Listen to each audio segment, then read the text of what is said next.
Today's moment of hope comes from Psalm 73 verse 26, and it goes as follows. My flesh and my heart may fail, but God is the strength of my heart and my portion forever. We can see that this psalm is written by Asaph. He is the chief musician that David has appointed in the sanctuary. He goes and he writes this psalm, and we see that as he writes it, he has quite of a problem with the fact that there's so many unrighteous people that are prospering. We see that his heart goes bitter towards the fact that there's unrighteous people that are living healthily and that they're accumulating wealth, that they kind of in a rulership position because of the success that they've reached. He looks down to himself, and it's almost as if he's going through so much pain and affliction, almost so to say like he's not the one succeeding as well. Almost so to say that he's not the one that is going through good moments with God as well. He feels hurt and he feels bitter towards the fact that there's so many unrighteous people that doesn't even serve God, but they're succeeding. Asaph feels so bitter and so distraught, but we can see at the end of the psalm that he comes back to acknowledge God.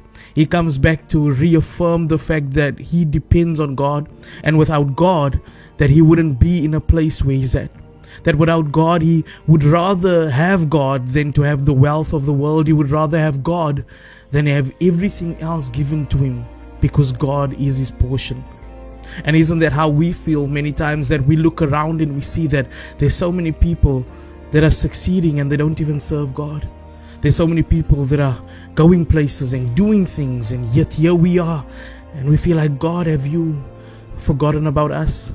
It's almost as if we feel like Asaph at many times, and we turn bitter. And who can relate to that? It's a feeling of uncertainty, a feeling where your mind shifts focus from the ultimate supplier and provider, and we look at limited provisions. And many times we fall into that trap. But just like Asaph, we can remember that God is the one that will supply each and every need. Just like Asaph, we can come back to God and we can say that God is the one that I depend on, and I would rather have God than all the riches in the world. So when we look at verse 26, we see that Asaph uses the word flesh and he uses the word heart. When we look in the Hebrew, we see that the word flesh represents health. When we look at the word heart, it represents the mind. He goes further and he says that, but God is the strength of my heart. Now, understanding that he now refers to God as the source, he refers to God as strength.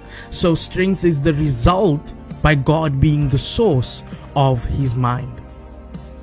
That now it's not that he's operating in his own flesh, it's that he's operating by the source of God, and by operating in the source of God, God becomes strength in his mind. He goes further to explain that, and my portion forever.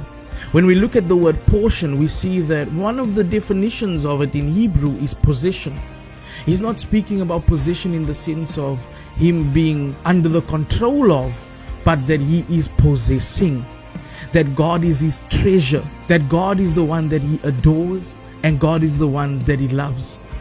So we look at this poem and we see that through everything that he writes, through the bitter moments that he's been through the questions that he's been asking, he comes and he reaffirms that even though his health may deteriorate, even though his mind may be in a bitter state, he can still come to God, because God is his source. He is strengthened in his mind, and by being strengthened in his mind, he knows that he possesses, he treasures God forever. And he would rather treasure God, he would rather possess the presence and power and the source of God than to possess the wealth of the world. May you be encouraged this morning that even though things may be afflicting in your life, even though things may not go as you planned, even though you have questions on why other people are succeeding except you, that you would know that you can still find your strength in God, that you can still find your source in God, and that when you have God as your possession, that no other wealth will matter except being in the presence of God. Be blessed this morning.